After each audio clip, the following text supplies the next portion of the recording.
কারণ আপনি আবার হুদাতে আইছেন। আপনার যে প্ল্যানটা লইয়েছে সেই প্ল্যানটা লইয়েছেন আপনি? আছে প্ল্যানটা আছে, তাও আমি যে এস্টিমেটটা দিছি আপনারে সেই জায়গায় আপনি আর 2টা পিলার বাড়াইতে পারেন। কি রকম আপনি তো দিয়েছেন আমার 7:30 পর্যন্ত, তা 7:30 পিলারের উপরে একটা 4 তলা বিল্ডিং খারাইতে পারে? তবে আমি যে 2টার কথা কইছি পারতি আপনার অল্প কিছু টাকা খরচা হইবে, বেশি। হ্যাঁ তো হয় কয়টা? হ্যালো 9:30। 9:30 পিলারের উপরে একটা 4 তলা বিল্ডিং খারাইবে? এরপর তো আর আমার এর মধ্যে নাই। এখন যদি আপনি যে কটা কইবেন না সেই কটাইতে আমি বিল্ডিং উঠাম। আপনার বিল্ডিং উঠে লাগবেন, আপনি যান, পরে কথা খুব মনে। এই আবার লেবার টেবার আইবে, টোহান লাগবে, এই মানে জোগাইলে মোগাইলে কিছু টাকা দেওয়া লাগবে। আপনি কিছু বাবারে আমি টাকা দিব না, আমার বউটা পড়তে গেছে একটা সরকারি কামে, মেম্বার হয়েছে। আচ্ছা তা ঠিক আছে। আইলে পরে টাকা পাইবেন না, যান।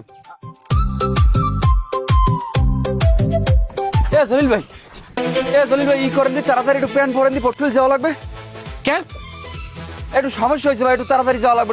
প্যান্ট পরি বাইরেন, প্যান্ট পরি বাইরেন। হয়েছে কি ভাই? না ওই মেম্বার আর চেয়ারম্যান পটুলি গেলে না, হ্যাঁ। হেন ভাই আর কট খাই। আডুতে খাইছে না হাতে খাইছে? ওরে ভাই হে কট না, ভাই সাংবাদিক কট দিছে। কিভাবে দিল কট? ওই